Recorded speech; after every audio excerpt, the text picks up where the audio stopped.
அஸ்ஸலாமு அலைக்கும் வரஹ்மத்துல்லாஹி வபரகாத்துஹு. அன்பானவர்களே, இன்னைக்கு நம்ம என்ன பார்க்க இருக்கிறோம் அப்படின்னு பாத்தீங்கன்னா, முன்மாதிரி தாயாக விளங்கியவர்கள் அன்னை ஹாஜர் அலைஹிஸ்ஸலாம் அவர்கள்.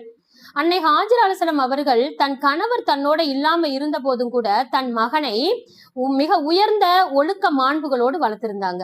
நம்ம கவனிக்க வேண்டிய ஒரு விஷயம் என்னன்னா, ஒரு தாயினுடைய ரோல் எந்த அளவுக்கு முக்கியமானது அப்படிங்கிறத நம்ம கவனிக்கணும். ஏன்னா தன்னுடைய மகன் இஸ்மாயில் அலிஸ்லாம் அவங்கள இறை அச்சத்தோடும் இறை கட்டளை நிறைவேற்றக்கூடியவர்களாகவும் அவங்க வளர்த்திருந்த காரணத்தினாலதான் தன்னுடைய தந்தை அவர்கள் அல்லாஹ்வுடைய கட்டளையை நிறைவேற்றுவதற்காக அவங்க தன் மகனிடத்துல கேட்கும்போது இஸ்மாயில் அலிஸ்லாம் என்ன சொன்னாங்க?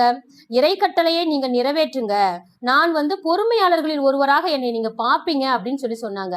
அப்போ ஒரு தாய் இந்த அளவுக்கு வளர்க்கலைன்னா அவங்க அந்த அளவுக்கு சொல்லியிருப்பாங்களா அப்படின்னு பாத்தீங்கன்னா கண்டிப்பா சொல்லியிருக்க மாட்டாங்க. அந்த அளவுக்கு மிக உயர்ந்த தாயின் உன்னதத்தை போற்றக்கூடிய அளவுக்கு இருந்தவங்க தான் அன்னை ஹாஜர் அலைஹிஸ்ஸலாம் அவர்கள். அஸ்ஸலாமு அலைக்கும் வரஹ்மத்துல்லாஹி வபரகாத்துஹு.